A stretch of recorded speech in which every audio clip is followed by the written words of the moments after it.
शंकर जी की सेवा के लिए सम्मुख में रखा है।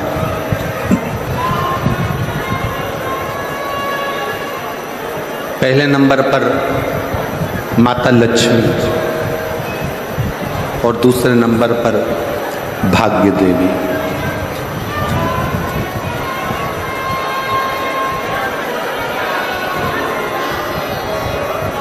लक्ष्मी जी की माँ ख्याति देवी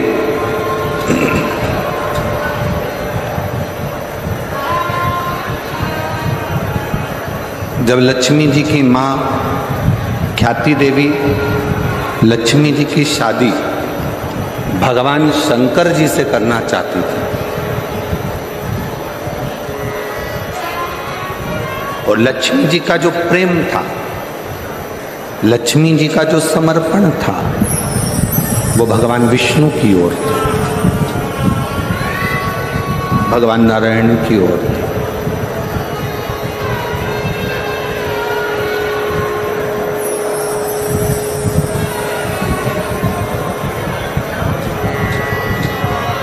पर माता लक्ष्मी जी ने शिव जी की विनती करी, विनय करा, निवेदन करा।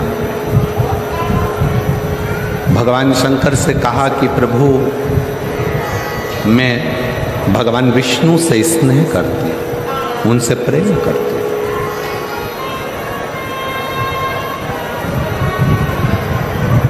उनके प्रति मेरा समर्पण है। और मेरी माँ ख्याति देवी, मेरी माँ माता ख्याति आपके साथ में मेरा विवाह करना चाहती है।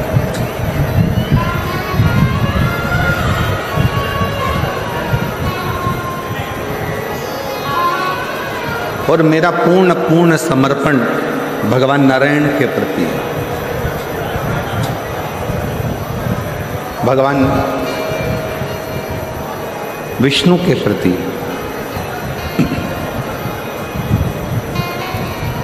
यदि आप कृपा करेंगे तो मेरा विवाह भगवान नारायण के साथ में हो सकता है, भगवान विष्णु के साथ हो सकता है।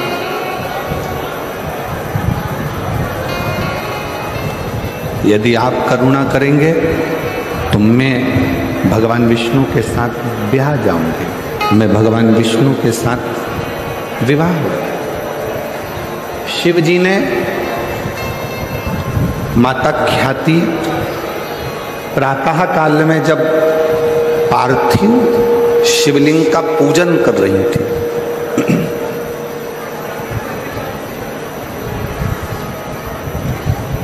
पार्थिव लिंग का निर्माण कर कर उसका पूजन कर,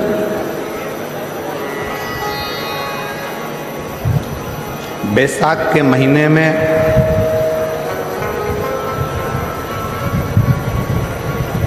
शिव सप्त तीर्थ का बड़ा महत्व है।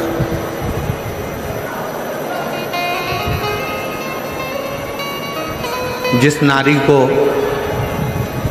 30 साल हो गए हों, बच्चे नहीं हों, 35 साल हो गए हों, संतान नहीं हो, 25 साल हो गए, 20 साल हो गए, संतान का सुख ना हो,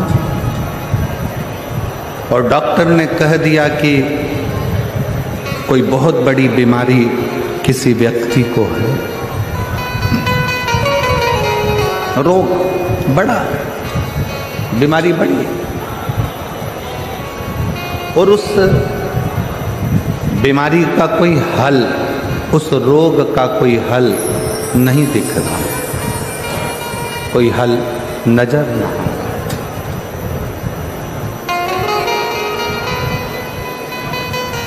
कोई हल दिख ना रहा। तो बैसाख महीने में शिव सप्त तीर्थ का एक अनुष्ठान अपने जीवन में जरूर करें। मट्टी के पात्र में जल भरना और मट्टी के पात्र में जल भरकर प्रतिदिन रोज 7 दिन का ये नियम होता है सप्ततीर्थ का। सप्ततीर्थ बस विराम जो है उसका प्रदोष के दिन होना चाहिए। और बैसाख के महीने में जब आप सप्ततीर्थ का अनुष्ठान करें, 1 घड़ा जल का रोज भरें प्रतिदिन, और 1 बेलपत्र, 1 शमी पत्र उस घड़े के नजदीक में कोई पात्र में अवश्य रखें। पात्र को, जो जल का घड़ा है, जल का पात्र है, उसको मट्टी के ही दीप से या कोई श्वेत वस्त्र जिसको मला गया हो, धोया गया हो, साफ हो, उस वस्त्र से ढक दें। एक दिन एक शिवालय में जाएं, शमी पत्र अशोक सुंदरी वाली जगह पर समर्पित करें। अशोक सुंदरी की जगह जानते हो ना आप लोग? अशोक सुंदरी की जगह पर शमी पत्र समर्पित करें। बेलपत्र जहां आप खड़े हैं उधर से डंडी का भाग आपकी ओर हो, और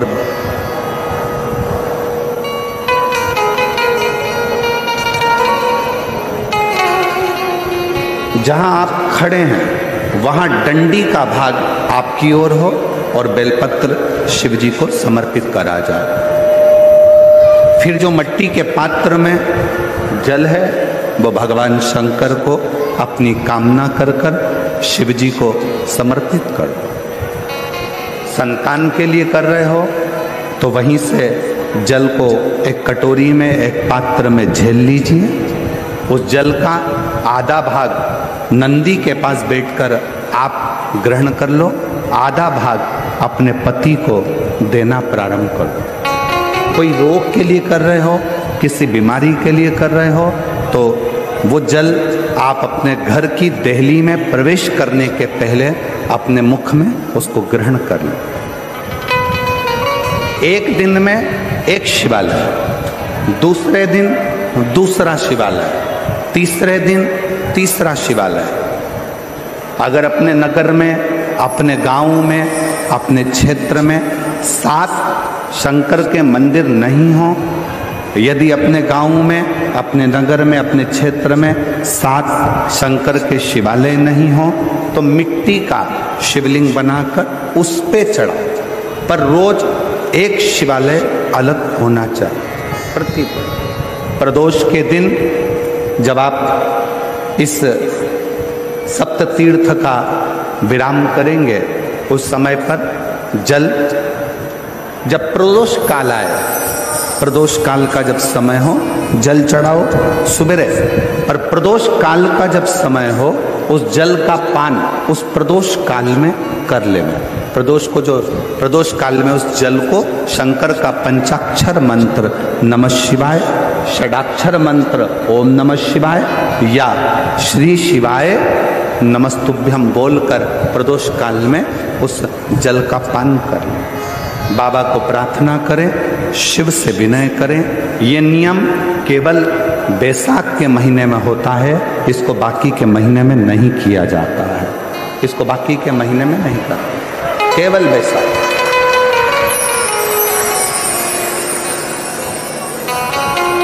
शिव सप्त तीर्थ का जो नियम है वो अपने जीवन में धारण करें। और हम तो कहेंगे, शिव महापुराण की कथा श्रवण करने वाले प्रत्येक बेटा बेटी से, शिव महापुराण की कथा सुनने वाले प्रत्येक शिव भक्त से हम तो कहेंगे कि शरीर में कोई रोग नहीं भी है, संतान की प्राप्ति नहीं भी चाहिए, उच्च शिक्षा के लिए आप कर रहे हैं, अपने जीवन की खुशहाली के लिए कर रहे हैं, तो शिव का सप्त तीर्थ अनुष्ठान अवश्य करें, अवश्य करें और अपने जीवन को सार्थक करें। धन्यवाद। शिव कथा कर रही है। भगवान शंकर का चरित्र कराए, भगवान शंकर का संवाद कराए। लक्ष्मी जी की मां ख्याति देवी जब पार्थिव लिंग का निर्माण करती हैं,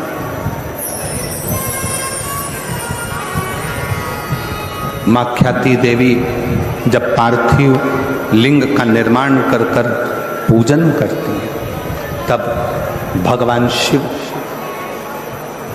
माता लक्ष्मी की मां ख्याति देवी के सामने प्रकट हो जाते हैं, सम्मुख में प्रकट, सामने प्रकट।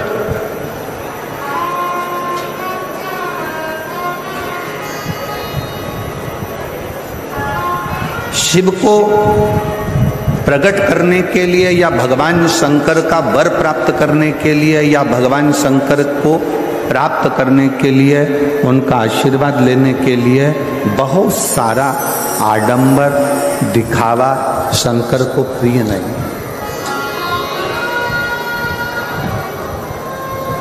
शंकर की प्रियता आपके मन की निर्मलता, आपके मन का शुद्ध भाव है।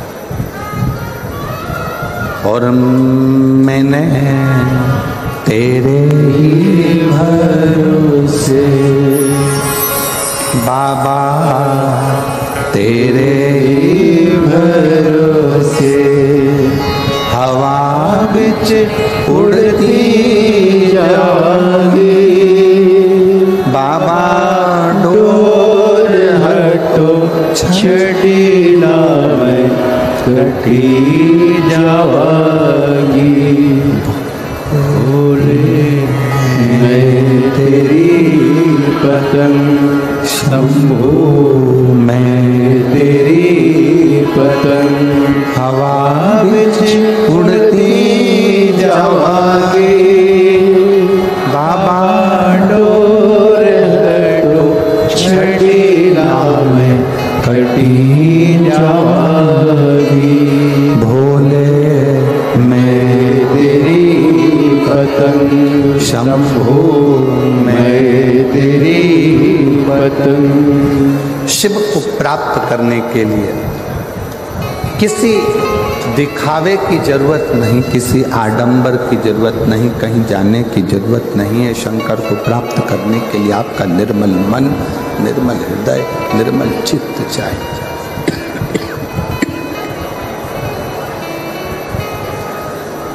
शुद्ध भाव, शुद्ध मन।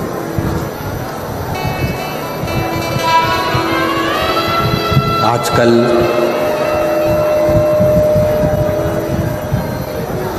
दुनिया के लोग कहते हैं 1 कुंटल शिव जी को दूध चढ़ाओ।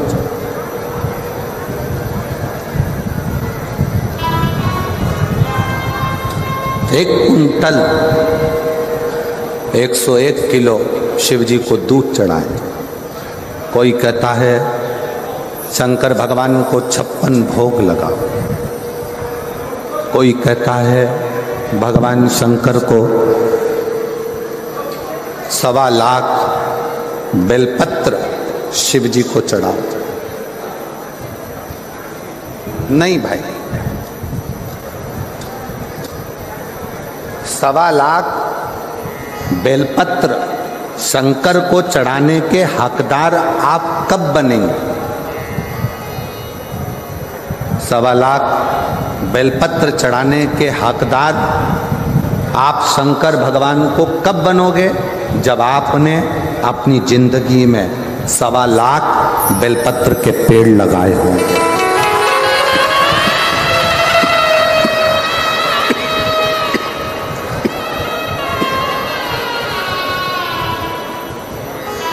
जब आपने अपने जीवन में 1.25 लाख बेलपत्र के वृक्ष लगाए, पेड़ लगाए,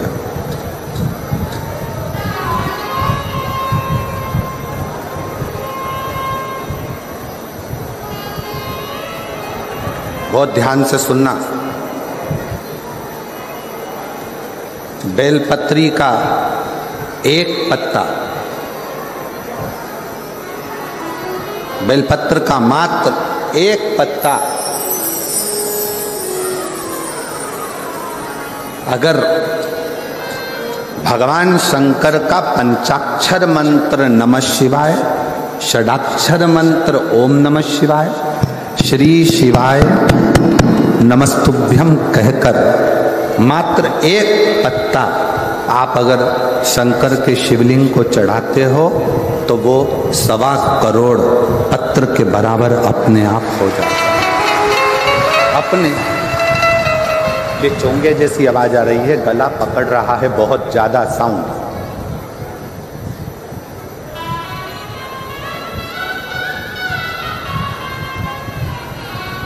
सवा करोड़ शिवलिंग के बराबर, 1.25 करोड़ शिव बेलपत्र के बराबर एक पत्र हो जाता, एक पत्र।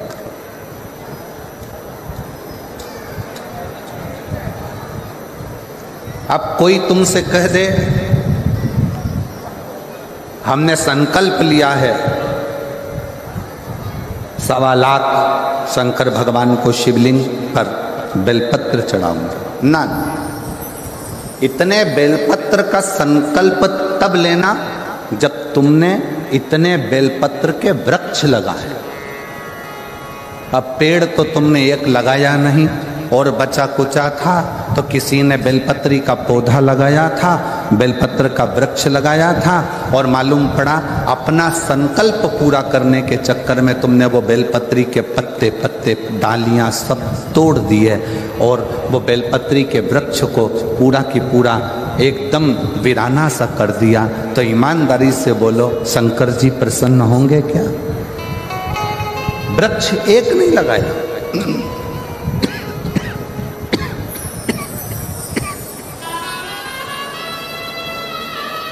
बेलपत्री का पेड़ एक नहीं लगाया, और मालूम पड़ा अपना संकल्प पूरा करने के लिए, अपना लक्ष्य पूरा करने के लिए पूरा की पूरा वृक्ष, पूरा की पूरा पेड़, पूरा की पूरा वृक्ष आप लोगों ने वीराना कर दिया। तो वो मतलब का नहीं, वो मतलब का नहीं।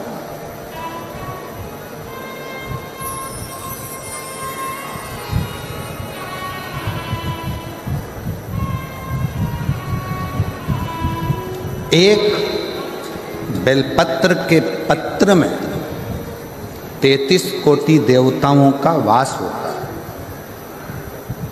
एक बेलपत्र के पत्र में, इनको भेजो यहाँ आवाज सुने आके, यहाँ की आवाज कहाँ है? साउंड वाले को बुलाओ यहाँ पर।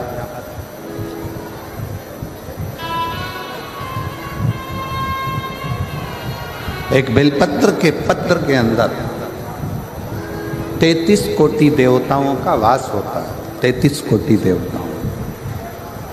और जब आप और हम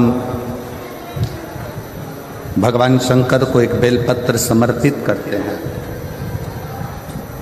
जब आप और हम भगवान शंकर को एक बेलपत्र समर्पित करते हैं, तो यह मानकर चलना तुम एक देवता पर बेलपत्र नहीं चढ़ा रहे हो, 33 कोटि देवताओं की पूजन एक ही बेलपत्र से तुम पूर्ण कर रहे हो, पूर्ण कर।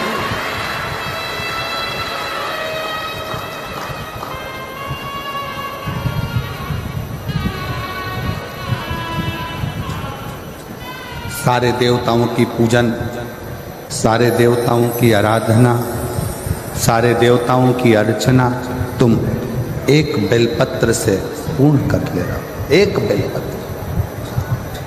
माता ख्याति का यह चरित्र थोड़ा सावधानी से श्रवण करिएगा। माता ख्याति जब उनके पास में कुछ भी नहीं, शिव की आराधना, शंकर का भजन, शंकर का स्मरण, शंकर का कीर्तन, शंकर का मंत्र जाप, शंकर का नाम जाप, ख्याति देवी ने पार्थिव शिवलिंग का निर्माण किया, अर्चना करी। और जब ख्याति देवी ने भगवान शंकर के शिवलिंग का निर्माण कर कर, पार्थिव लिंग का निर्माण कर कर जब उसकी अर्चना करी, उसकी पूजन करी, शिव जी सम्मुख में प्रकट, भगवान शंकर सम्मुख में प्रकट। अब माता ख्याति ने ना तो 1.25 लाख बेलपत्र चढ़ाए हैं, ना माता ख्याति ने बहुत सारा नैवेद्य लगाया है, ना माता ख्याति ने बहुत सारा दीप मालिका लगाई। माता ख्याति ने अपने मन को, अपने हृदय को, अपनी चित्तवृत्ति को, अपने विश्वास को शंकर को समर्पित किया है, शिव को दिया शंकर। और मैंने तेरे ही भरोसे बाबा, तेरे ही भरोसे हवा बिच उड़ती जावागे बाबा, तोर हटो छटीला में कटी जावागे। भोले मैं तेरी पतन, शंभो मैं तेरी पतन। शिव जी प्रकट हुए, कहा ख्याति क्या चाहती हो, तुम क्या चाहती हो? ख्याति देवी ने कहा बस प्रभु, मेरी बेटी लक्ष्मी का विवाह आपके साथ करना चाहती हूं। शंकर भगवान मुस्कुराए, मेरा शिव ओघड़दानी मुस्कुराए, और शंकर भगवान ने कहा ख्याति, आज तुम मुझसे कुछ मांगो, उससे पहले आपसे मैं कुछ मांगना चाहता हूं।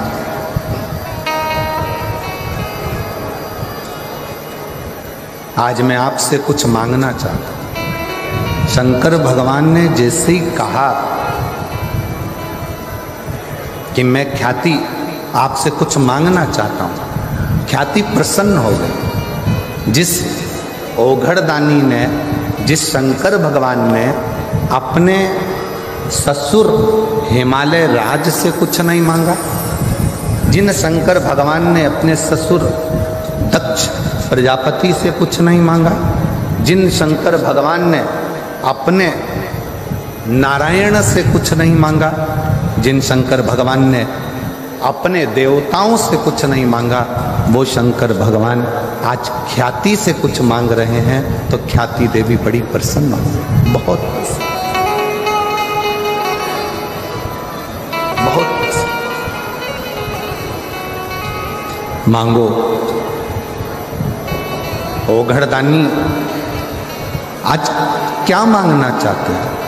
कहा ख्याति बस इतना सा चाहिए, लक्ष्मी की शादी मेरे साथ नहीं, लक्ष्मी की शादी तो भगवान नारायण के साथ कर दीजिए, भगवान विष्णु के साथ।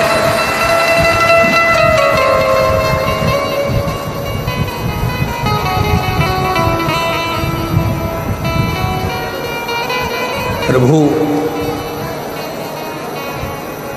ख्याति देवी ने कहा मैंने तो मन में संकल्प लिया था कि आपका विवाह लक्ष्मी से हो, लक्ष्मी का विवाह आपसे हो। भगवान शंकर ने कहा नहीं नहीं नहीं, मैं विवाह नहीं करना चाहता, लक्ष्मी से नहीं। आप लक्ष्मी जी की शादी तो भगवान नारायण के साथ करो। ख्याति देवी ने शिव जी को कहा ठीक है, भगवान विष्णु के साथ में लक्ष्मी जी का विवाह हुआ। शंकर भगवान जब विवाह के मंडप में खड़े हुए थे, विवाह के मंडप में जब ओघड़दानी भगवान शिव जब खड़े हुए थे, तभी उसी समय पर, उसी पल, उसी घड़ी, उसी इच्छा भगवान नारायण ने भावर लेते समय लक्ष्मी जी से कहा, लक्ष्मी आपकी भावर मेरे साथ पढ़ रही है, आप मेरी धर्मपत्नी बनने जा रही हो, पर मुझे आपसे एक वचन चाहिए, मुझे आपसे एक वचन चाहिए। कौन सा वचन? लक्ष्मी जी ने पूछा तो नारायण कहते हैं कि आप शिवालय में भगवान शंकर के चौखट पर, भगवान शंकर के शिवालय में आप सेवा के लिए प्रतिदिन जाओ,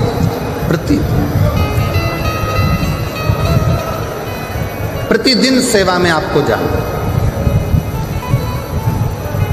ठीक है, पर आपकी सेवा छूट जाएगी प्रभु। अगर मैं शंकर भगवान के मंदिर में जाऊंगी, शिवालय में जाऊंगी, तो आपकी सेवा छूटेगी। नारायण कहते हैं लक्ष्मी, मेरी सेवा भले छूटे पर शिव की सेवा नहीं छूटना चाहिए। तुम्हें जाना।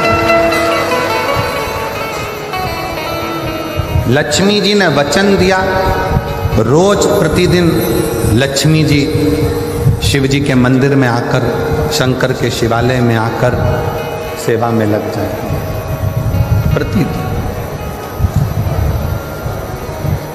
प्रतिदिन ये देखते देखते देखते देखते समय बीता।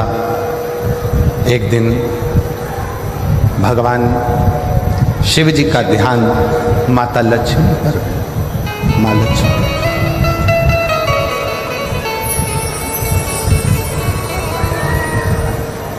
और शिव जी का ध्यान जब माता लक्ष्मी पर गया तो लक्ष्मी जी ने विनय कर पूछा, स्वामी की आज्ञा है, मैं आपकी सेवा में प्रतिदिन आऊंगा। स्वामी, मेरे लिए सेवा क्या हो वो बता। क्या सेवा? शंकर भगवान ने कहा, लक्ष्मी तुम आती हो ना, तो तुम्हारे साथ में तुम्हारी एक सखी भाग्य देवी भी तुम्हारे साथ में आती है। इनसे कुछ नहीं होना है, ये वाला एसी है, उसके लेयर एसी चल रही, बार बार चालू होता, इधर आएगा तो आवाज आएगा उसमें।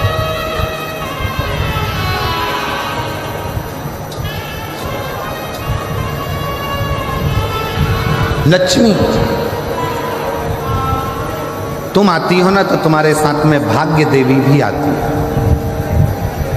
तुम्हारे साथ में वो भाग्य देवी स्वयं आती है। तो लक्ष्मी तुमसे और भाग्य देवी से मैं केवल इतना कहना चाहता हूं कि लक्ष्मी कोई जल का पात्र लेकर जब मेरे मंदिर में आएगा, कोई जल का पात्र लेकर जब मेरे शिवालय में आएगा, जल चढ़ाएगा, उसका पात्र खाली हो जाएगा, दुनिया की दृष्टि में लगेगा कि ये जल का लोटा, ये जल का पात्र खाली हो गया।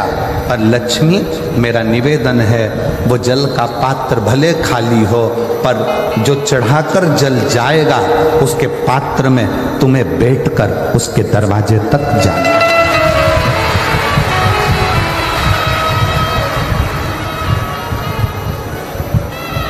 तुम्हें जाना।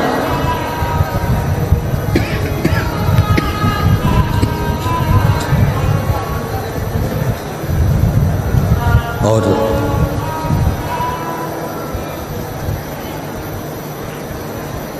भाग्य देवी हाथ जोड़कर कहती है कि मेरे लिए क्या आज्ञा, मेरे लिए क्या आज्ञा। शंकर भगवान ने कहा, भाग्य देवी तुम मेरी चौखट पर रहोगी, मेरे दरवाजे की चौखट पर भाग्य देवी विराजमान रहेगी। जो मेरे शिवालय तक आएगा उसके भाग्य को बदलने की जवाबदारी तुम्हारी रहेगी, उसका भाग्य तुम्हारा।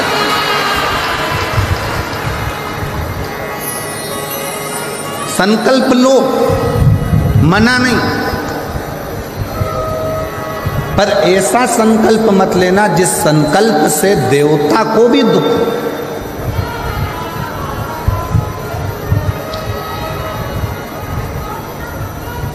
1.25 लाख बेलपत्र चढ़ाऊंगी, मैं संकल्प करती हूँ 1000 लीटर दूध शिव जी पे चढ़ाऊंगी, संकल्प लेती हूँ।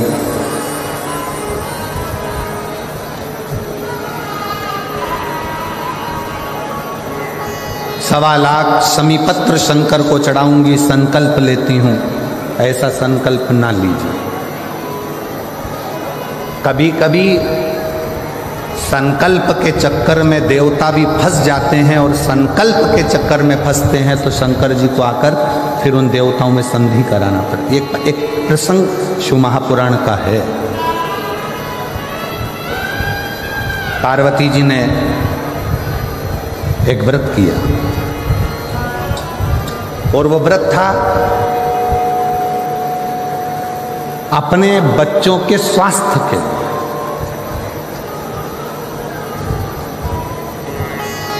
अपने पुत्रों के लिए, अपने बच्चों के लिए।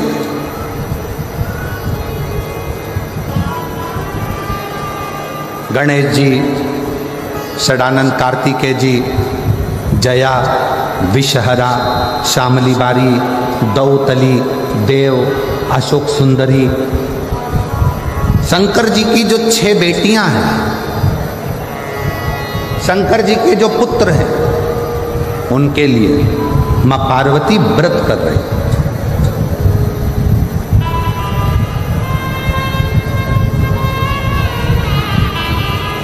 माता पार्वती ने व्रत किया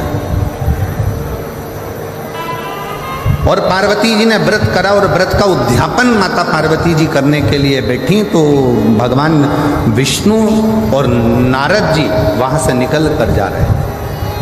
आज पहली बार भगवान नारायण के साथ में नारद जी निकल कर जा रहे हैं। कूर्म पुराण का यह चरित्र बड़ा सुंदर है।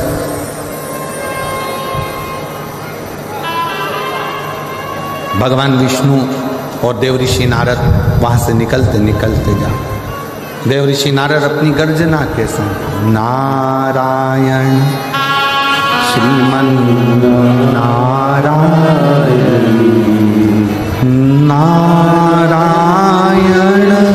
श्रीमन नारायण नारायण श्रीमन नारायण नारायण श्रीमन नारायण। नारद जी चले जा रहे। पहली बार भगवान विष्णु और नारद दोनों जा रहे। पार्वती जी बैठी। संकल्प था व्रत पूर्ण होने पर उद्यापन करना।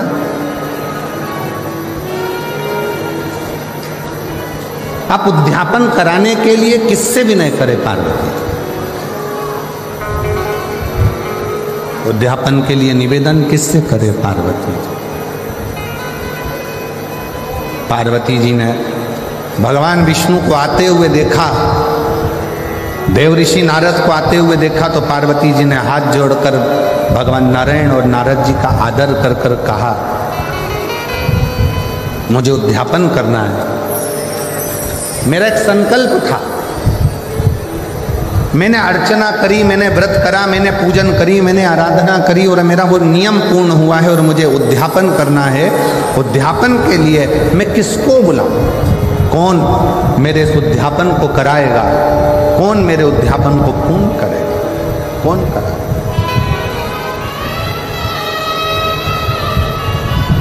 देव ऋषि नारद बड़े प्रसन्नता में कहने लगे, मां सनत कुमार जी को बुलाइए और सनत कुमार आपके इस उद्यापन को करा देंगे। सनत कुमार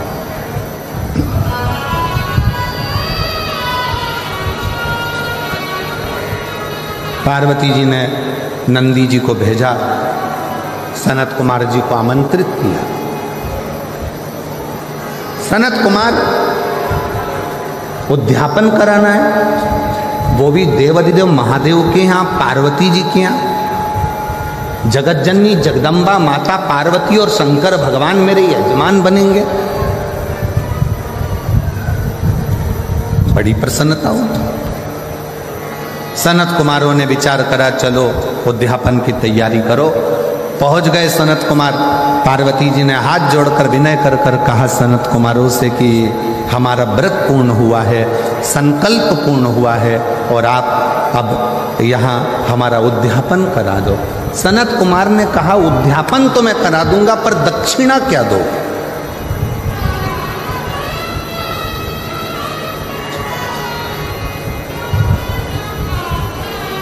सबसे मुख्य तो दक्षिणा।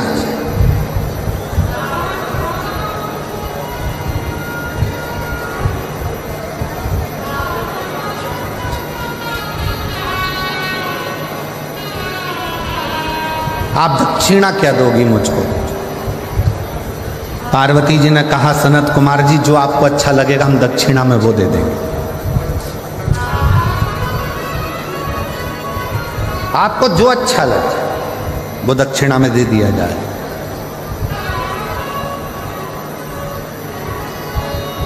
सनत कुमार ने कहा मां, पहले संकल्प करना पड़ेगा कि जो दक्षिणा में मांगूंगा वो तुम्हें देना पड़ेगा।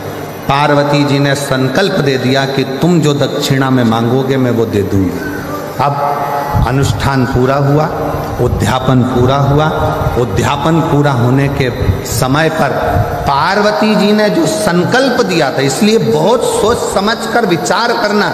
शिव जी के मंदिर में जाओ, ऐसा कोई संकल्प मत करो कि मैं 1.25 लाख बेलपत्र चढ़ाऊंगी, मैं 1000 लीटर दूध चढ़ाऊंगी। शिव महापुराण में ये कुछ नहीं लिखा कि 1.25 लाख बेलपत्र दिया जाए कि 1000 लीटर दूध शिव जी को दिया जाए। शिव महापुराण की कथा तो कहती है देसी वेद लक्षणा अगर कोई गौ माता है, उस गौ माता का 1 चम्मच दूध, 1 चम्मच भी जाने दो, 2 बूंद अगर वेद लक्षणा देसी गाय का मिल जाए तो वो 2 बूंद दूध भी अगर शंकर को चढ़ाओगे तो शंकर स्वीकार कर कर तुम्हारी झोली भर गई।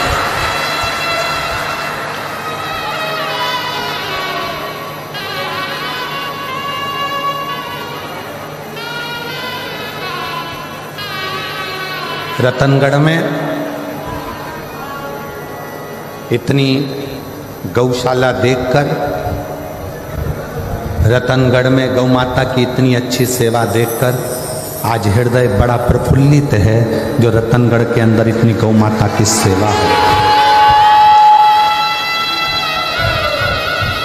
पूरे रतनगढ़ के रहवासियों को, रतनगढ़ की गौशालाओं का संचालन करने वाले एक एक ग्वाले को, रतनगढ़ की गौशालाओं को संचालित करने वालों को और रतनगढ़ की गौशालाओं का सेवा संभाल करने वालों के चरणों को मैं दंडवत करता हूँ, प्रणाम करता हूँ। बहुत सुंदर।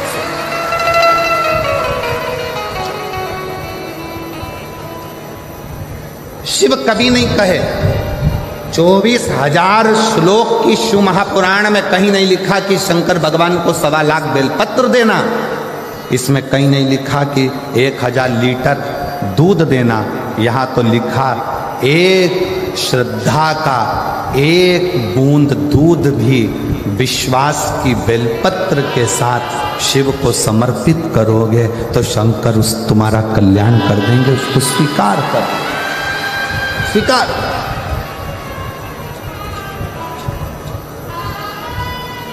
विश्वास के साथ, भरोसे के साथ।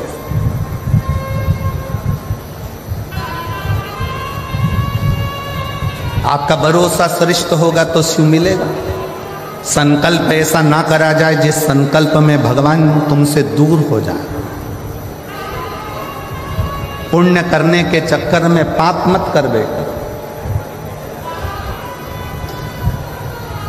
पुण्य करने जा रहे हो और मालूम पड़ा पाप कर्म कर बैठे तो वो पुण्य की कोई परिभाषा, कोई परिभाषा। भागवत जी होती है तो उसमें प्रसाद का वितरण होता है। राम कथा होती है तो उसमें प्रसाद का वितरण होता है। गीता जी होती है तो उसमें प्रसाद का वितरण होता है।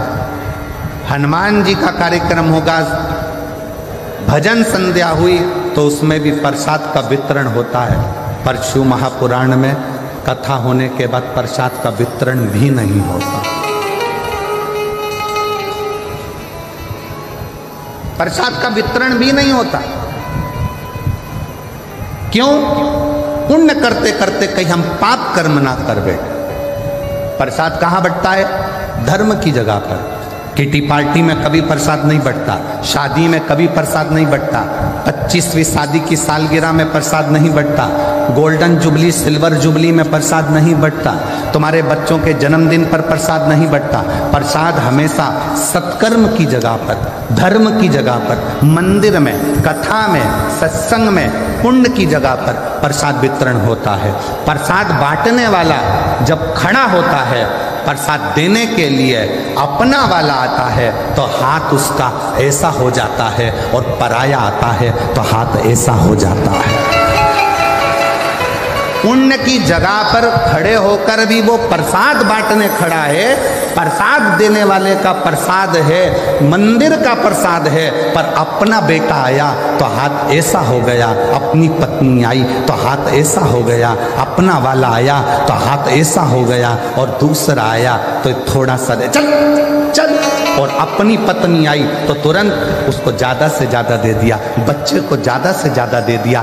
धर्म की जगह पर खड़े होकर भी अगर तुम अपना और पराये का भेद करोगे तो नरक चले जाओगे। इसलिए शिव महापुराण में प्रसाद वितरण नहीं होता, क्योंकि शंकर यहाँ 24 घंटे रहता है।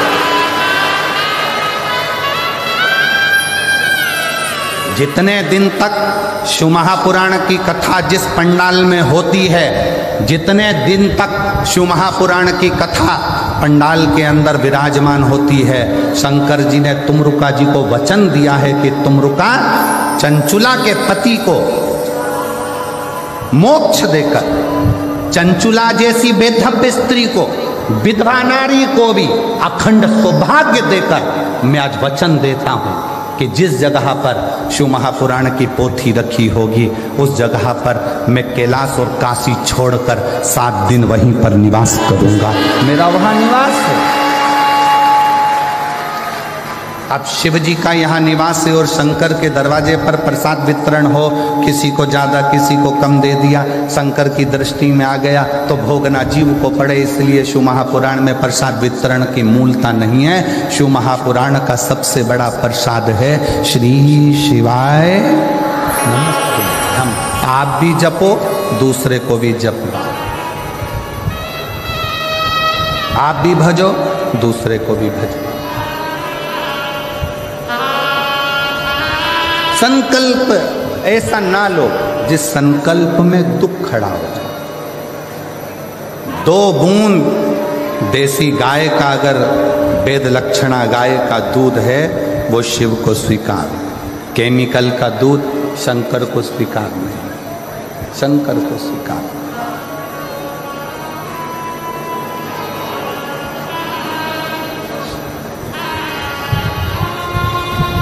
आप उसको हृदय से पुकारोगे, सताओ ना हमें लोगों, हमें दिल की बीमारी है, हमारा वेद दुनिया में वो डमरूधारी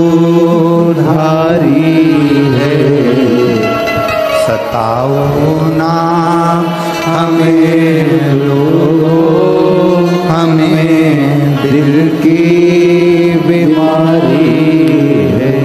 शिव को बिना आडंबर के, बिना दिखावे के शंकर को कुछ दोगे, शिव स्वीकार, शिव स्वीकार।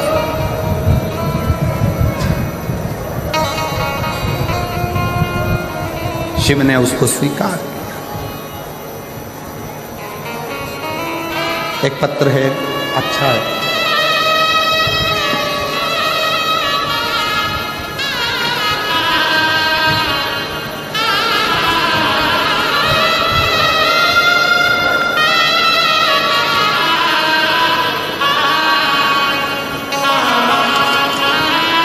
माया प्रेम कुमार गोदारा, किशनपुरा, दिखनादा, हनुमानगढ़, राजस्थान की हूँ। LED पर पत्र पढ़ सकते हैं। मेरा मोबाइल नंबर ये है। बाबा के चरणों को मैं प्रणाम करती हूँ। कहीं बैठी हो माया प्रेम कुमार गोदारा, किशनपुरा, दिखनागा, हनुमानगढ़, राजस्थान। कहीं बैठी हो तो हाथ हिला सकती है बैठी हैं, आ जाइएगा। अगर कहीं बैठी हो तो आ जाए। एक लोटे जल का और शिव पर भक्ति का, शंकर की कथा का मैं वर्णन करना चाहती हूँ। मुझे बचपन से अस्थमा की बीमारी थी। हर जगह से इलाज करवाया, जांच भी करवाई, तो डॉक्टर ने सब खाने पीने की चीज़ें बंद करवा दी और बोल दिया दवाई तो खानी पड़ेगी। फिर भी कोई लाभ नहीं हुआ। मैंने कथा को सुनना पहली बार 2020 में चालू करा। फिर आपकी कथा सुनकर मेरा मन हुआ, आप कहते हो कथा के पंडाल में बैठकर जो मांगा जाए वो मिलता जरूर है। मुझे 40 साल से अस्थमा है। 40 साल से अस्थमा की बीमारी के कारण मैं ना चल सकती ना कहीं जा सकती, बड़ी तकलीफ। अब करूं क्या? आपकी कथा सुनकर पंडाल में कथा कहाँ सुनने जाऊं? तो मैं सिरसा हरियाणा की कथा सुनने पहुंच गई। सिरसा हरियाणा के पंडाल में बैठकर कथा सुनी। बाबा से प्रार्थना करी कि आप सब जानते हो बाबा, सियोर वाला महाराज कहता है कि रज को शरीर से लगाना तो ठीक हो जाता है। बाबा मैं भी कथा सुनने आई हूँ, मेरी 40 साल से अस्थमा की बीमारी है, आप मुझे ठीक कर दो। बाबा सिरसा की कथा सुनकर भूमि को नमन कर कर श्री शिवाय नमस्तुभ्यम का आंख बंद कर जाप कर कर वापिस आ गई और विचार कर लिया कि अब कोई जांच ना कराऊंगी। दवाई को उठाकर रख दिया और बाबा की ऐसी कृपा हुई कि आज मैं सिरसा से जब से आई हूँ तब से आज तक मुझे अस्थमा का दौरा भी नहीं आया और ज़रूरत भी नहीं पड़ी। मेरी अस्थमा की बीमारी ठीक है। 40 साल से मैं लगी थी, 40 साल उस अस्थमा के कारण। एक पत्र और अच्छा है।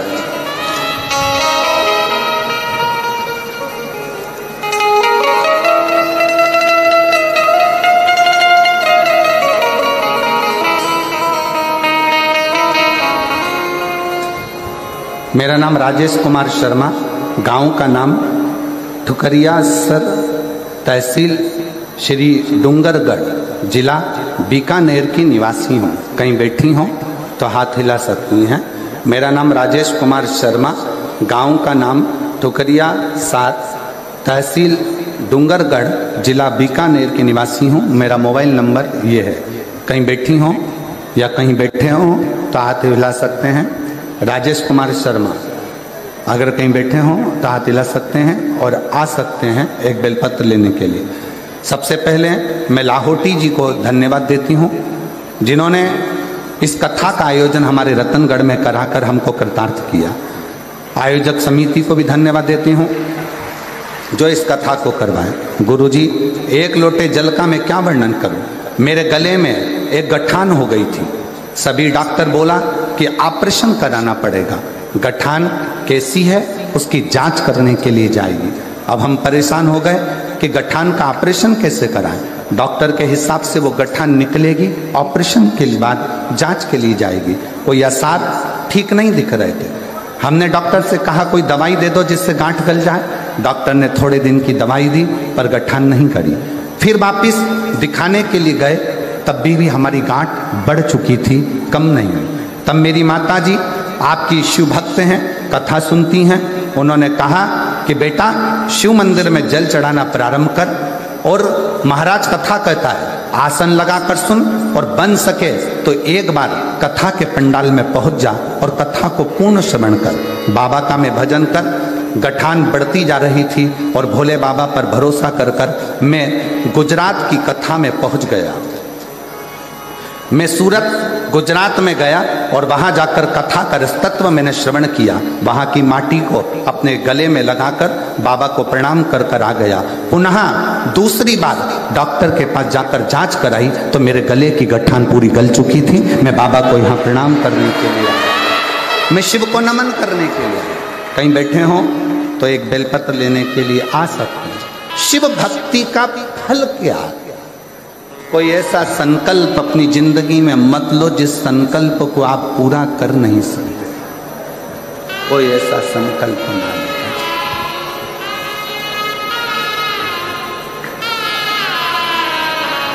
बस उसको निर्मल मन से,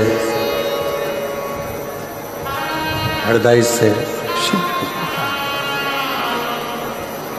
और जब हम उसको निर्मल मन से पुकारेंगे तो वो श्रवण करेगा, सुनेगा। उसको कहाँ नहीं है शिव? सर्वस्व। रतनगढ़ वाले ये सोचें कि ये कथा का पंडाल है, आपकी बुद्धि से निकाल देना कि ये कथा का पंडाल है।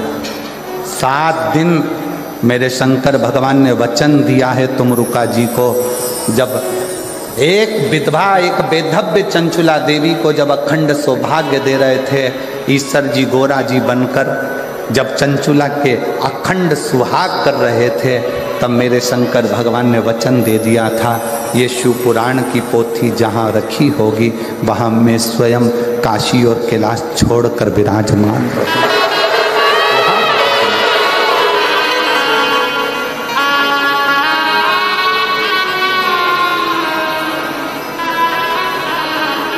वहाँ और शिव जैसे हेलीपैड देखकर हेलीकॉप्टर उतरता है, वैसे ही शिव महापुराण की कथा जहाँ होती है वहाँ शंकर उतरता है। शिव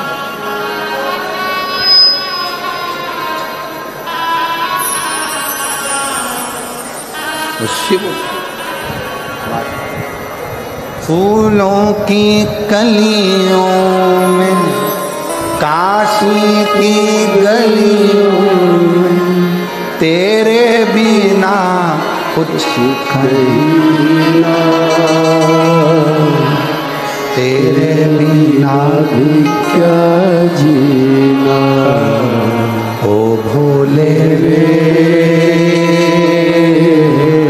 तेरे बिना ही क्या जीना, ओ शंकर रे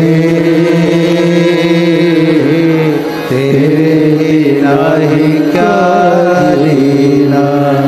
शिव के बिना सब शून्य, सब शून्य।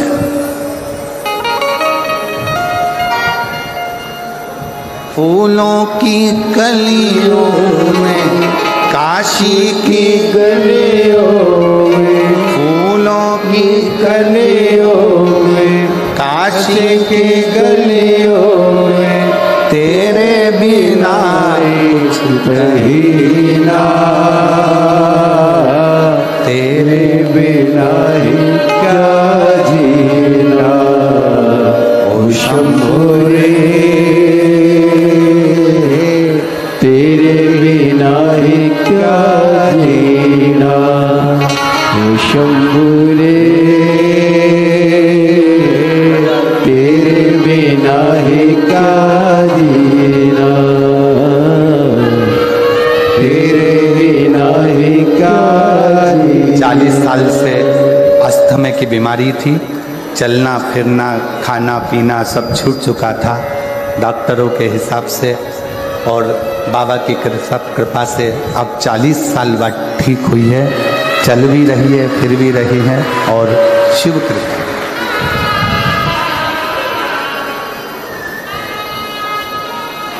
फूलों की कलियों में, काशी की गलियों में, तेरे बिना कुछ नहीं ना, तेरे बिना ही क्या जीना, ओ शंभु रे तेरे बिना ही क्या जीना, ओ बाबा रे तेरे बिना ही क्या जीना। शिव के आश्रित, बिना दिखावे के, बिना आडंबर के, बिना कोई दिखावे के शिव को भजो। शंकर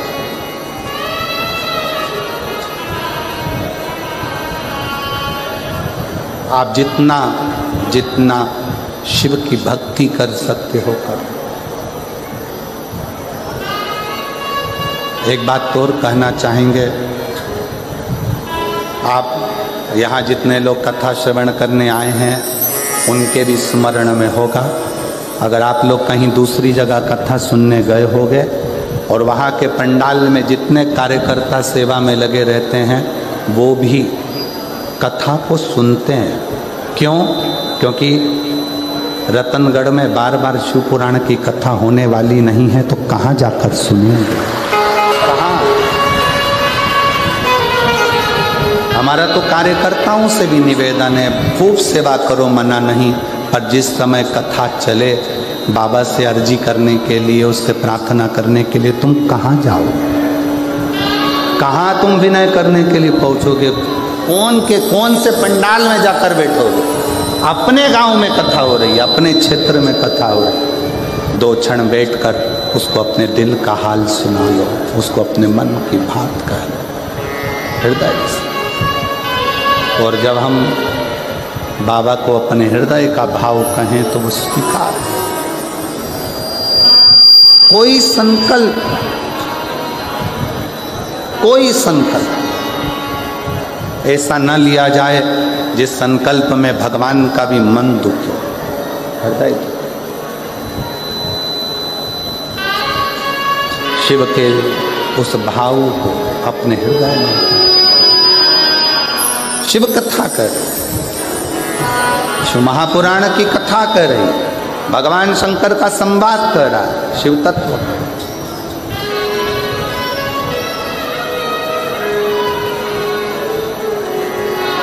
पार्वती जी हाथ जोड़कर सनत कुमारों से कह रहे,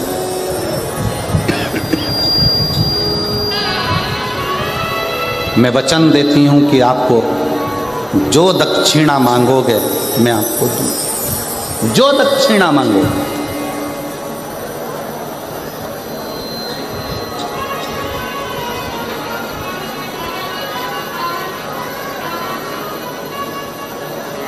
तेलुगु रामायण में एक बहुत सुंदर संवाद आता है रावण का।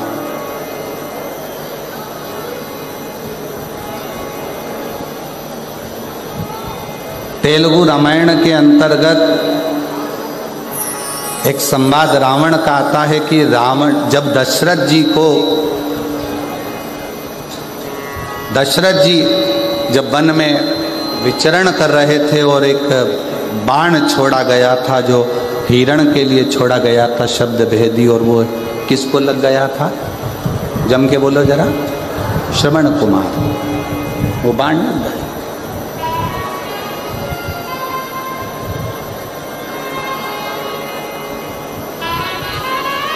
सुहांगी के बेटे को, शांतिन मुनि के पुत्र को वो बाण लगा, वो बाण लगा।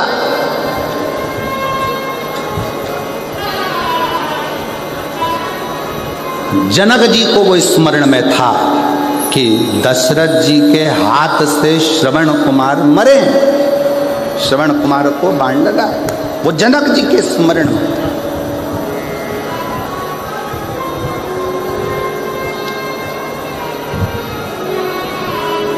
और सुहांगी कौन? तेलुगु रामायण कहती है सुहांगी कौन? कहा दशरथ जी की बहन।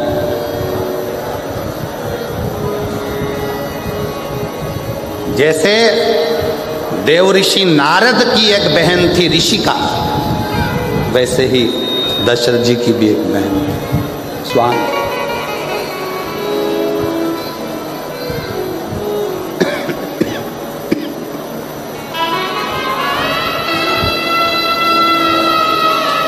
जैसे देव ऋषि नारद जी का एक भांजा था, देव ऋषि नारद जी का भी एक भांजा था पर्वत मुनि, उसी तरह यदि देखा जाए तो सुहांगी का पुत्र श्रवण कुमार भी दशरथ जी का ही भांजा। जनक जी के स्मरण में यह बात थी कि दशरथ जी के हाथ से श्रवण कुमार के प्राण छूट। श्रवण कुमार, जानकी जी जिस दिन से अयोध्या में आई तो उन्होंने प्रसाद ना पाया। पूछा क्या बात है, भोजन नहीं कर रही हो? कहा मैं कैसे भोजन करूं, यहां तो दोष लगा है भांजे की हत्या का। दोष मिटे कैसे?